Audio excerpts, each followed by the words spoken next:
G'day everyone, new weekly update which I'm going to jump straight into because I'm actually doing this in the afternoon, which is a bit unusual, and I've got about 50 minutes until I got to go to a meeting, and I would like to try and keep this one within 50 minutes, but there is a lot of stuff. So I'm doing this, first of all, doing this in the afternoon my time because I just got off a plane from Sydney, so I was down in Sydney the last 2 days. So for those of you from outside of Australia, Sydney is about an hour and a quarter flight here from the Gold Coast. So it's like the easiest flight ever in the world, particularly because our airports are pretty cruisy in terms of just walking in. I mean, we do all the security stuff, but walk in through the front door, through security, into the terminal, job done. So nice and easy trip here when I do these in Oz. So I did a total of 4 talks in a day and a tiny bit. So the way this worked out is I got invited down to the ADAPT conference, which was a conference with a lot of people in suits. Now, very, very nice people. I don't mean this in a derogatory fashion, but it was a different audience to many of the events I go to. So the ADAPT conference had a lot of CISOs there. So people who are in sort of more senior decision-making roles as it relates to InfoSec. I hope there were a bunch of people as well who were, possibly not just security orientated, but were realizing that maybe this is a good thing to be thinking about today. So that was the purpose of the event. The talks I did a talk at the SSW user group on Wednesday night. Now, this was sort of poignant actually because the penny dropped for me just before I did it. SSW is, well, it did stand for Superior Software for Windows, but I don't think they call it that anymore. It was a very long time ago they coined that name. Run by a good mate of mine called Adam Kogan, who's another regional director and someone I've known for a very long time. And that the penny that dropped was the very first public talk I ever did was for Adam at SSW. And that was back in 2012 somewhere. And in fact, if you go to my blog and you go /recorded-talks, the very first one, which is down the bottom because reverse chronology, that one there is the very first one I ever did. So that was kind of cool to go back there and do another talk. It was live streamed, it was recorded. You'll see it pop up on SSW TV somewhere. It was a very kind of casual, off-the-cuff talk. I did a little bit of one of the sort of presentations I have been doing a bit of lately, and then a bunch of just random stuff that people wanted to do.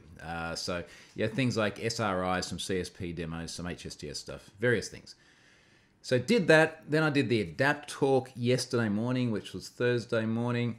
I went down there and spent a bunch of time with Pluralsight as well, so I sort of represented them and spoke on their behalf. So we had a nice lunch yesterday with a select group of Pluralsight customers. So some really lovely people there where we had some very interesting talks about the cybers, which was cool.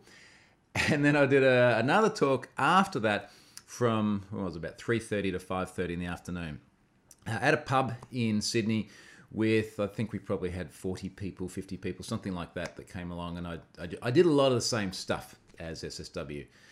Did that and then went out with about half a dozen of those guys and had some very nice beers, which was a very good way to finish that. So it was funny because I was talking to the folks as we were having beers and eating pizzas and sort of that sort of thing. This is kind of the nice thing about those events, right? It's not necessarily doing the talks. I mean, it's fun doing the talks, but it's having the opportunity to actually connect with people.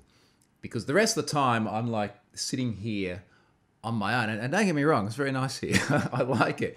But it does get a little bit insular. I say this as I'm sitting here talking to myself on a camera, but you get what I mean. So that was really good. I flew back this morning. Now, I've got 2 major things to speak about this week. And the first one is the data breach that I loaded into Have I Been Pwned yesterday morning.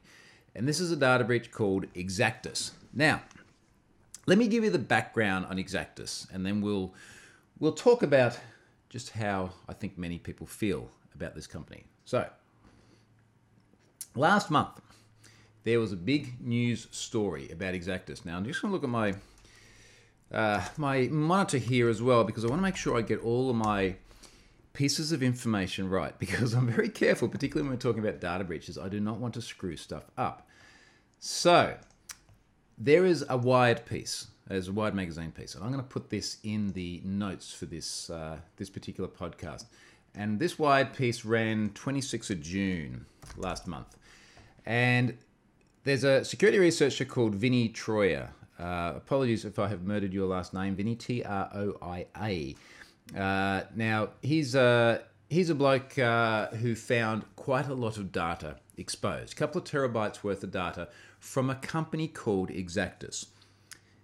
Now, how do we describe this code? Yeah, let's do this just to take any sort of subjectivity out of it. Let's go to Exactus. This is, and again, I'll put the link in the notes. Exactis. We'll go to their website. I'll explain what they do. People data for a digital world. Exactus is a leading compiler and aggregator of premium business and consumer data with over 3.5 billion records, updated monthly. Our universal data warehouse is one of the largest and most respected in the digital and direct marketing industry. You with me so far?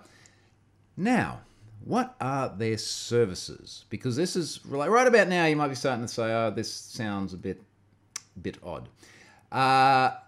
Its services include data enhancement, better understand your customers, data appending, add. So, all right, now this is an interesting term. Now, just so I don't get sued or anything, like this is my interpretation of what it says. Data appending, as in adding to. Add demographics, lifestyle, and purchase data. Because what this sounds like is you might have customers and they have certain records, and Exactus can give you more information about the customers, i.e. append. Now, having seen the data that we're going to talk about in a moment, this sounds like a reasonable explanation. Increase your customer file, clean and organize your file. Is your customer data yielding maximum results in identifying buyer traits, increasing lifetime value, or finding new customers? And it sort of goes on and on and on. And to sort of cut to the point, Exactus has a shitload of data on a heap of people who never gave it to them. Like there's no way of sugarcoating it. That's what it is. A huge amount of data. When this particular breach happened, and it was in the news, Wired magazine was talking about 340 million records. And that is obviously quite a lot. The story was very US-centric. It was very much around 340 million Americans.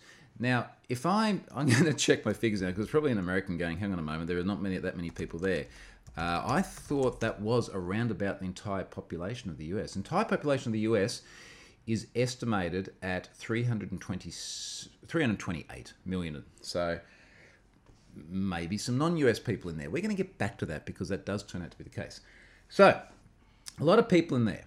Now, Vinny and I had been chatting a little bit around notifying impacted parties. Because here's the problem.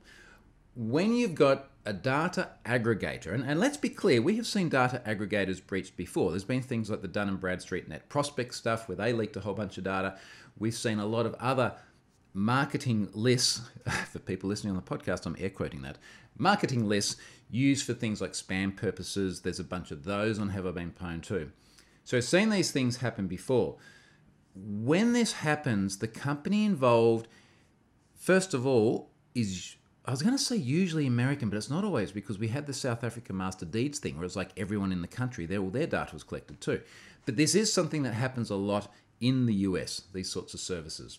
Now, when it happens, the company involved is probably not going to do much responsible disclosure.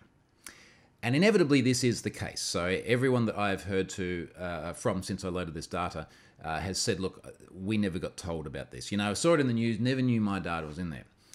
So Vinny and I were chatting, and I said, look, basically, how are people going to know? Like, how are people going to find out that their data was exposed? And he ended up saying, look, let's do this via Have I Been Pwned. I'm going to give you a slice of the data. And think about a vertical slice. So in other words, I don't have all the columns. So I have the email address and a couple of other pretty typical attributes that are in most data breaches. There's a heap of other stuff I do not have. Now, I want to talk to you about what was in there.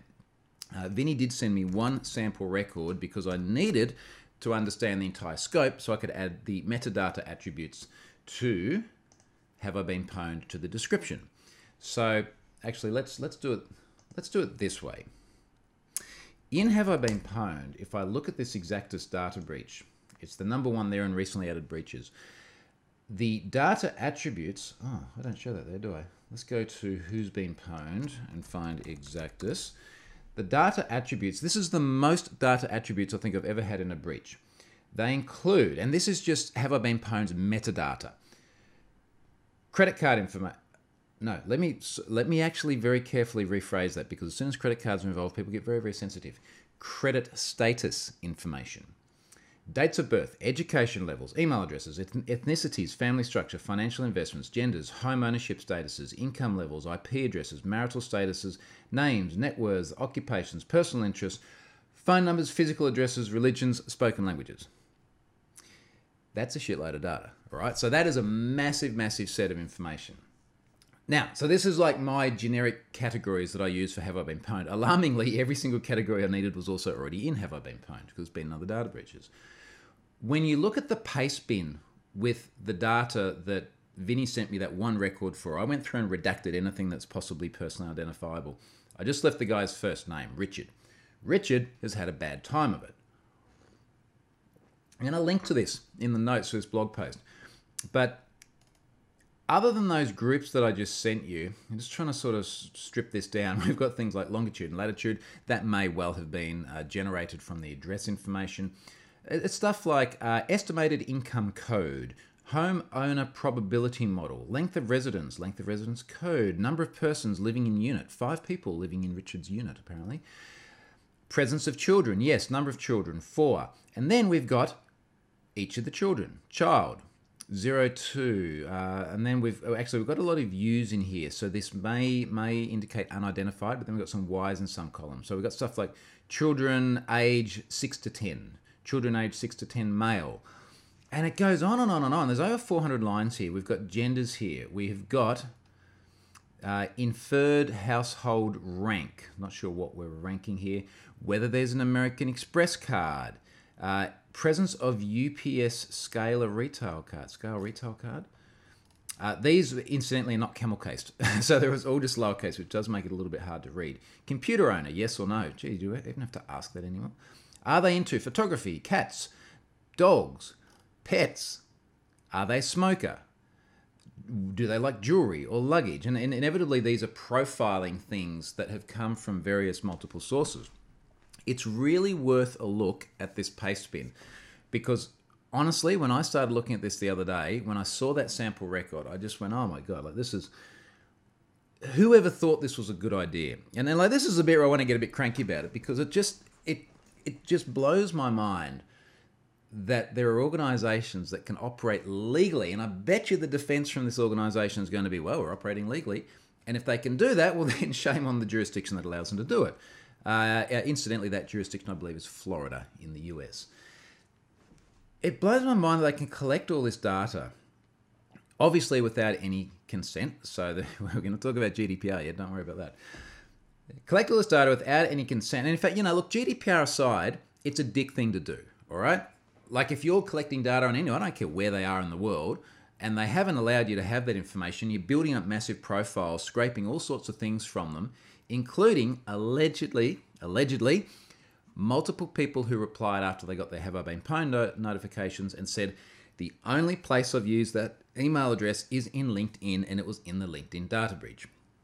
So this has possibly, lots of caveats here, possibly been enriched by data breaches as well, which is kind of alarming. And look, I mean, we certainly know that would be a very attractive source of information, because there's a lot of very sensitive personal information data breaches. But be that as it may, this company's put all this data together. They left it exposed to the internet. Vinny found it, obviously went through all the disclosures and everything and got it locked up before it became public knowledge. Now, after I loaded in, a number of different things have happened, which is what makes this quite interesting now. So one of those things is lots of people who are not very American got emails saying that they'd been in the breach. Even a mate of mine in Sydney got an email, said, hey, you've been in the breach. There's a very good friend of mine I've known for 18 years or something. And he's a tech guy, and he was obviously very curious as to how his information was spreading. So as part of the verification process, we actually went through and had a look at his record. Everything except for his email address was wrong. So that's the only one individual that I've confirmed data with. It may well be that there's loads of other people in there that have accurate data, and certainly the Wired magazine piece did talk about people having accurate data. That was verified. His data was wrong. So as far as sort of high quality, enriched, yada, yada, yada, there's definitely going to be false positives in there. And in fairness to Exactus, I don't know why I'm going to say fairness, but anyway, in fairness to them, any sort of mass aggregation of data is going to have quality issues. It just has to at some point. So that is that's a bit of an issue, the fact that there are other email addresses in there from other countries. Now, that of course has invoked many tweets about GDPR, and many people have now made subject access requests to Exactus. And an SAR is one of the constructs within GDPR where you can say, look, I would like to have access to my data. And like, this is quite a reasonable thing to ask. You know, you guys have collected and stored all this data on me. What is it? The wide piece says that Exactus weren't exactly returning phone calls. I don't think people are going to get responses from them. I like the fact that you're thinking, you know, go out there and ask for data. And as I said many times before, I think in many ways we almost need to sort of put GDPR aside and say, well, look, what is the right thing to do in situations like this? And the right thing to do would be for the company to reply. Even going back to the Ashley Madison stuff, people would ask me for their data from the breach, and I'd say, well, the right thing to do would be for them to give it to you, so why don't you ask them? So, it's the right thing to do, but I don't think they're going to get a reply. Now, I'm going to try and think about a way to explain this without dropping myself in it. One of the... You will get it if you do this search. You will understand what I mean. One of the things that I've been trying to work out in the very, very small amount of time I've had, because I have, you know, been doing the travel stuff, is a little bit more about this organization. You may find it interesting to Google the CEO of Exactus. The CEO of Exactus is a guy called Steve Hardigree. That's Steve, S-T-E-V-E, Hardigree, H-A-R-D-I-G-R-E-E. He's in Florida. And I just leave it at that. So, see how you go with that. Now, just getting back to the GDPR thing for a moment and the subject access requests. This, by any reasonable measure, assuming it does actually include legitimate data on folks in Europe, this, by any reasonable measure, is precisely the sort of thing that we want GDPR to put a stop to. We want to put a stop to it anyway, but GDPR is probably going to be the thing with the biggest teeth to be able to do it. I don't think people are going to get responses to SARs. I think it probably requires more than that. If people in Europe want to run with this, I would be really interested to see where it goes, because I think we need some precedents of organizations being held to account when this sort of stuff happens. If anyone is organizing things along those lines, get in touch with me. Okay, so I want to sort of leave Exactus there, because I do have something else that I want to talk about, and that's probably going to take up the next half an hour that I've got. So, have I mentioned HTTPS lately? Now, this is the week that we have been waiting for, because it's Chrome 68 week. So Chrome 68 hit, was it yesterday morning? Maybe the morning before, because our geographies and everything are a little bit upside down here. Very, very recently. And of course, one of the things that Chrome 68, or the thing which Chrome 68 is going to be so famous for, is flagging non-secure sites as not secure. Now again, before anyone listens to this and loses their minds, it is the connection that's not secure. If you're worried about the nomenclature, click on the bit that says not secure, and it says, mind you, I was just going to say I've got to find a site that's not secure now. Scripting.com, that's not secure.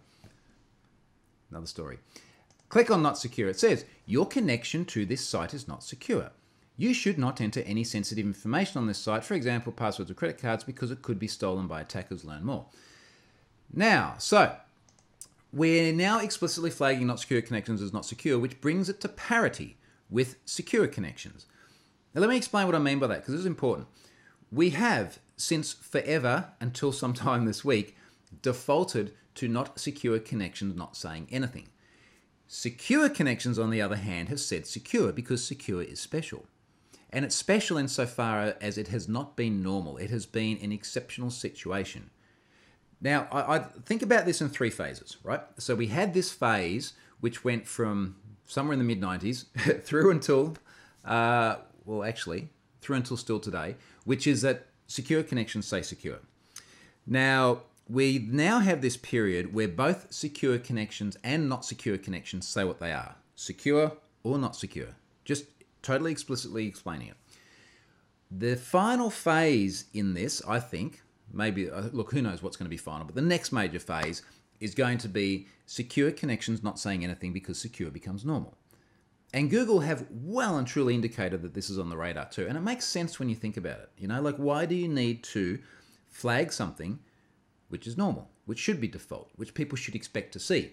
Let's instead flag the exception. So let's flag the abnormal stuff. I'm just looking under my meeting pop-up reminders somehow managed to go directly behind the camera. That's okay. So in the future, we will see HTTPS not flagged as anything and HTTP probably flagged a little bit more obviously than now. So for example, it might go red in the future. In fact, you've been able to turn that on via Chrome flags for quite some time. All right, so it hit. Now, I think I mentioned last week, I might have hinted last week what we're going to do, but Scott Helm and I wanted to do a little project where we highlight the world's largest websites that don't do HTTPS. And the original plan was very good. The original plan was Scott does this Alexa 1 million crawl every night, and he identifies which sites are loaded over HTTPS, which are HTTP, which ones have HSTS, which ones have CSP, which ones have all sorts of other security constructs that we regularly use. Every 6 months he does a report. Now, he and I were chatting last week, and we said, wouldn't it be cool if we just took that nightly report, fed it straight onto a website, and then the website just told you the top 100 sites, for example, that aren't HTTPS, and then you could divide it down by country as well, because that tends to get a lot more interest when you localize things. Data's already out there. It'll be easy. We'll knock it up in an afternoon. Job done. Everybody happy. Not so easy. So here is why it is not so easy. We're going to talk about multiple things here. First thing is, and there's a big blog post on this.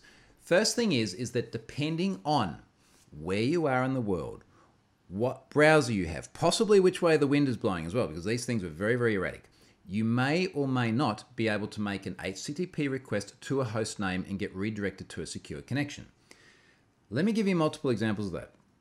The Home Affairs Office, Department of Home Affairs in Australia, was one of the most obvious Australian ones that popped up as not secure. And when I saw that, I was like, oh boy, this is going to get press. And it subsequently has gotten press. I'm going to need to check my facts here very carefully. And I checked them by going to the browser and typing in the HTTP address, and I got redirected to HTTPS. And I'm going, look, Scott, dude, your figures are bad. You know, like somehow your crawler has had a hiccup. So Scott, because he's a very evidence-based guy, said, here's the evidence. It has not had a hiccup. In fact, what it's returned is like a page under maintenance page or a site under maintenance page over HTTP. And then we had a very long philosophical debate.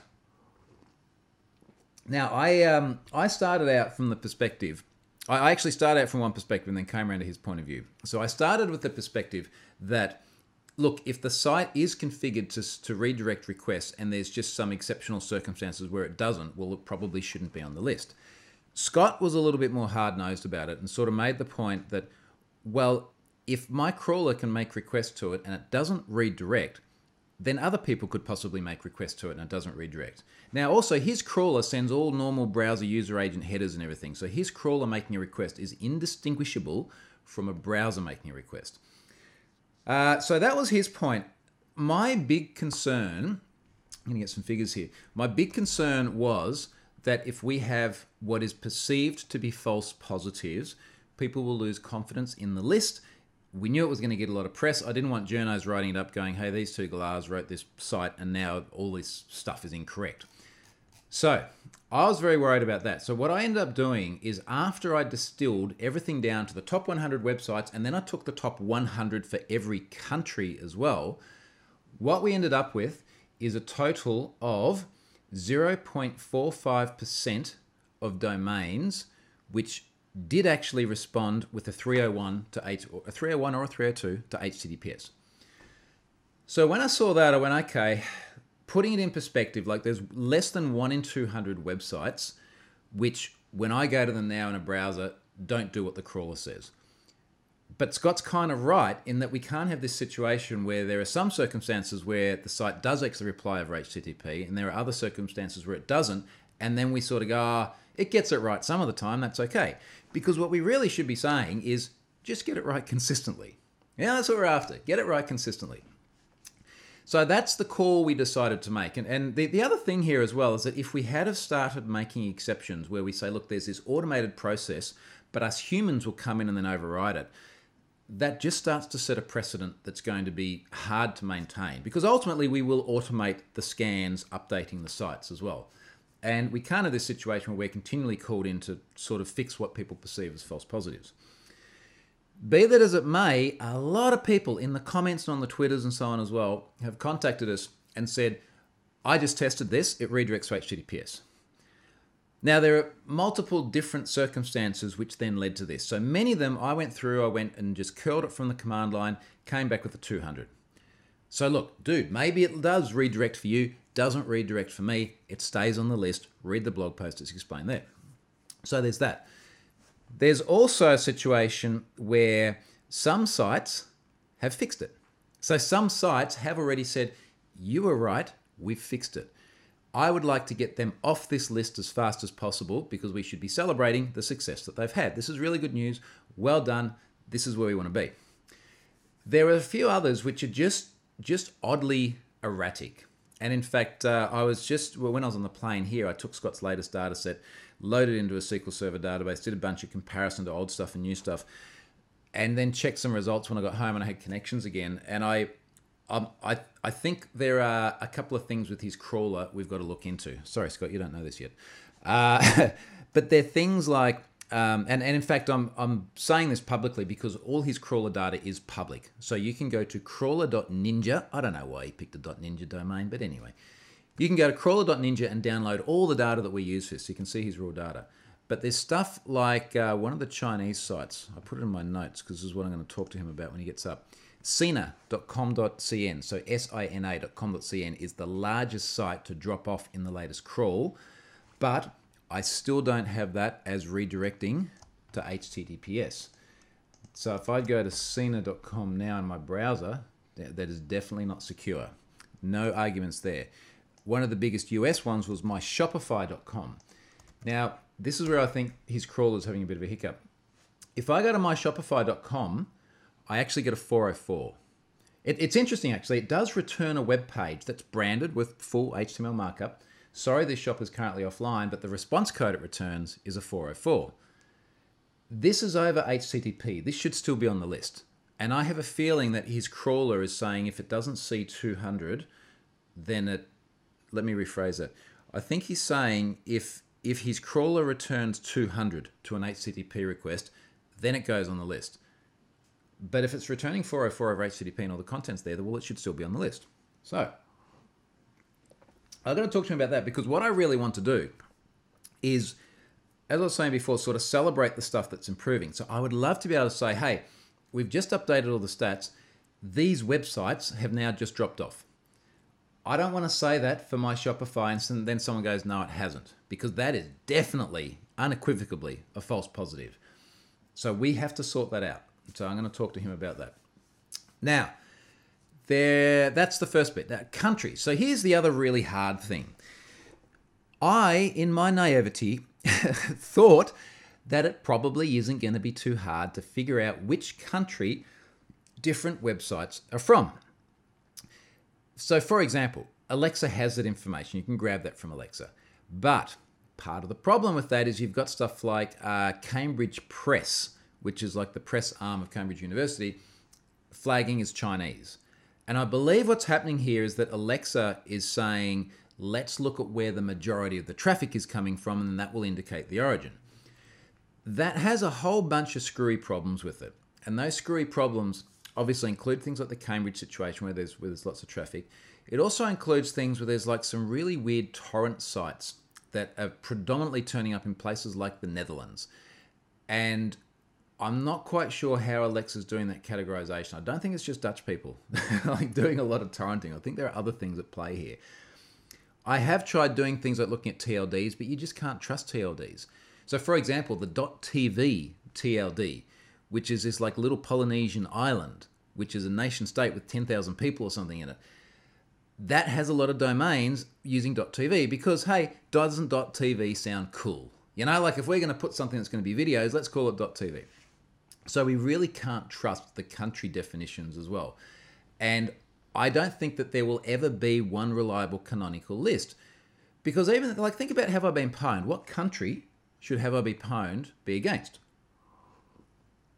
Should it be Australia because I'm Australian?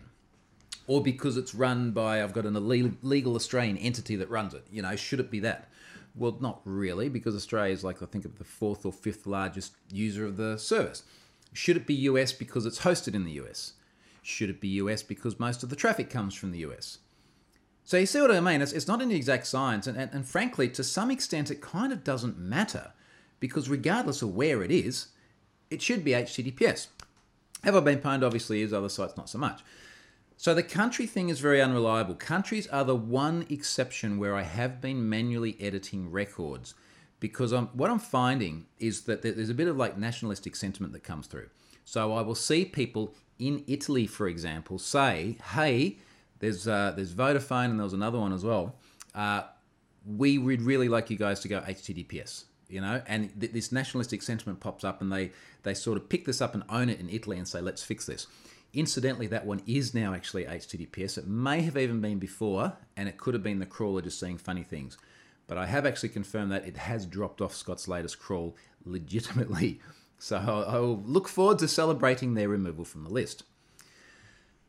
Now, let's move on to the controversial bits.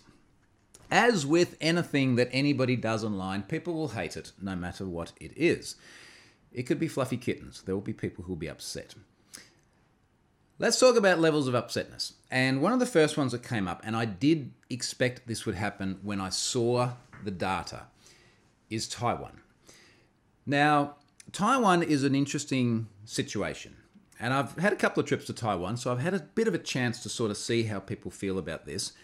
There is, what's the right word? A bit of bad blood between Taiwan and China. So China is convinced that Taiwan is a province of China. Taiwan is convinced that they are entirely independent. They don't really see eye to eye on this. In case you're not sort of aware of the geography, Taiwan is an island. So it is some distance away from China. It's like literally a landlocked country or province, depending on where you're from. So there's obviously a bunch of issues there. They've had civil wars and stuff like that in the past. In fact, one of the girls in my talk yesterday afternoon was from Taiwan, and the subject came up, and she said, look, this like the civil wars basically never ended. Now, here's the problem. I am relying on 2-character ISO country codes. There's an ISO standard, which I think is like ISO 3601 or something like that, which defines a 2-character country code, such as AU, and then the name of the country, such as Australia. And Wikipedia has a great list. There's also the ISO standards everywhere else. It defines the country name for TW, being Taiwan, as Taiwan, province of China. And I saw this and I went, oh, this isn't going to go well. You know, like, I shouldn't laugh, actually, because it is a very, very serious issue for people in Taiwan. And I kind of went, it's official definitions, let's load it. Now, of course, I got multiple comments very, very early. I got emails, I got Twitters from people that were upset. And I'm saying, look, I get where you're coming from, but it is really difficult for me to take some authoritative, and look, even there's arguments about whether ISO standards are authoritative or not, but take what is believed to be a canonical list of countries and codes and things, and then say, some people don't like this definition, it should be changed to something else. Because even if I did change it, then I'd probably upset Chinese people who'd go, well, hang on a moment, this is not the correct term. So I've sort of pushed back on this consistently and said, look, I don't want to get into like geopolitics about which country owns what and all this sort of other stuff. I'm just going to go with the ISO list. Yeah, just absolute neutral. I have no opinion on it. It's going to make some people happy, some people upset. This has got nothing to do with HTTPS. This is just one of the sorts of things which injected itself into the discussions this week. Couple of other things. There were some people responsible for sites that ended up on the list that were not happy about them being on the list. It wasn't that they weren't happy about them being on the list because they were a false positive. They were not happy with them being on the list because, frankly, I think they don't like being shamed. Now, there is an entire discussion to be had around shaming. And I think when done constructively, it's actually very productive. And I'm going to explain why in another post. I actually have a draft on this. I've got many, many examples of where it's led to really positive changes. In one particular case, one of the big Aussie ones is a forum called Whirlpool. And Whirlpool's been around for quite a while, a lot of tech discussions. Occasionally I end up there via searches and that sort of thing. They are not redirecting requests to the root of the site to HTTPS. The owner of that site got very, very cranky and said a lot of not very nice things on Whirlpool itself and then on the Twitters too. There is an easy way to fix this. Do it right. Now, he made a bunch of arguments about HSTS and things like this, but there is one thing that every site needs to do if they don't want to be on the list. If you make an HTTP request to the host name itself, it must redirect. Even if it takes a couple of hops, so maybe you go to whirlpool.net.au and then it goes to www.whirlpool.net.au and then it goes to HTTPS. Like, that's fine. Like, we end up there on that first request. Regardless of your HSTS status, regardless of preload, regardless of include subdomains, all the other constructs you've got, that has to happen. And in fact, if you're not doing that, you can't preload anyway, because one of the conditions of preload is that you must 301 from the naked domain all the way through to HTTPS. So, frankly, when I start to see people behaving like that, and it was pretty aggressive, some of it, it's like, look, just move on. It's just not worth the energy. So on that note, we're going to move on because that's not worth the energy. So one of the other things that that came up a few times was HSTS. Now, HSTS is awesome. You should HSTS all of your things. Wherever possible, you should include subdomains, which will then also include you to preload. Some people raised the fact that I'm not preloading on troyhunt.com. It's because I still have hackyourselffirst.troyhunt.com, which I use for my workshops to show vulnerabilities with serving traffic insecurely. I have a domain called hackyourselffirst1st, which is intended to replace it. I have been trying in vain through GoDaddy, yeah, big surprise, something in vain through GoDaddy, to purchase hackyourselffirst, F-I-R-S-T, because in my mind, at least, that makes a lot more sense than someone's just domain squatting. That's not going to work. I think I've just got to get off my backside and just go, okay, hackyourself1st, you're going to be the new domain, roll everything over to that. Then I can include subdomains, then I can add preload, and I can do it properly as well. Because there is a gap in my implementation, and I need to do a better job of that too, regardless of the reasons why it's there. So I'll get that sorted out. Another argument that I've seen come up in the general HTTPS discussions, and someone very, very enthusiastically raised this in my presentation yesterday afternoon, is that HTTPS can block clients that don't support HTTPS. Now, I've said that a bit deadpan because I know it sounds kind of obvious, but it begs the question, which clients do not support HTTPS? Now, I'm not just going to single out this one person who raised the issues yesterday, because I have seen it raised by other people as well. But his point was, well, if you've got a browser from 1995. Now, let's just think through this for a moment. If you have a browser from 1995, you are not doing much browsing.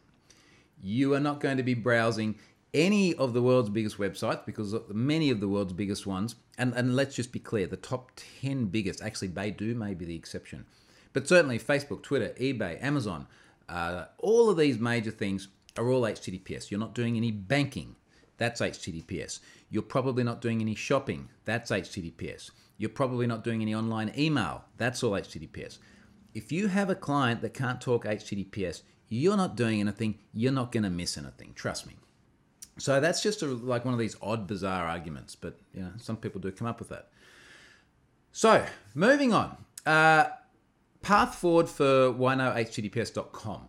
I do want to get those stats updated, but they have to be reliable. If they're not reliable, people lose confidence in the service. And I'd rather give it another day or 2 or 3, or however long it takes for Scott to make sure that that crawler has figures that are representative of the experience people have when they go to the site. We'll do what we have to do, but we will get it updated. I think I'm going to try and add a little bit more information about how to go and get HTTPS, because in my sort of cocooned world, I was thinking, well, people have seen HTTPS as easy.com and things like that, but I want to explicitly put those references there. The other thing I want to do, we'll call this medium term, is I want categorizations. Now, I had originally planned to do this because I thought it would be easy, but guess what's not? I had wanted to say, here's like the world's biggest airlines, here's the world's biggest banks, here's all these other sort of categorizations that allow us to see which industry sectors are not doing a good job of this. I believe I have a way of getting that now with the support from an organization that I will name later on. And if I can get that, then hopefully that will be an easy addition. So I'll probably turn that into another blog post, and then I'll make observations about which sectors kind of stand out. So hopefully I'll have that one shortly as well. Other than that, if you have any more ideas about how to surface those who are not doing this properly, like Whirlpool, then I will add that to the site because I really want to make this information visible and usable. And for everyone else, if you want to put together your own list like this, go to crawler.ninja and get Scott's data, and you can do your own Why Not HTTPS. Or help contribute to ours. That's also good.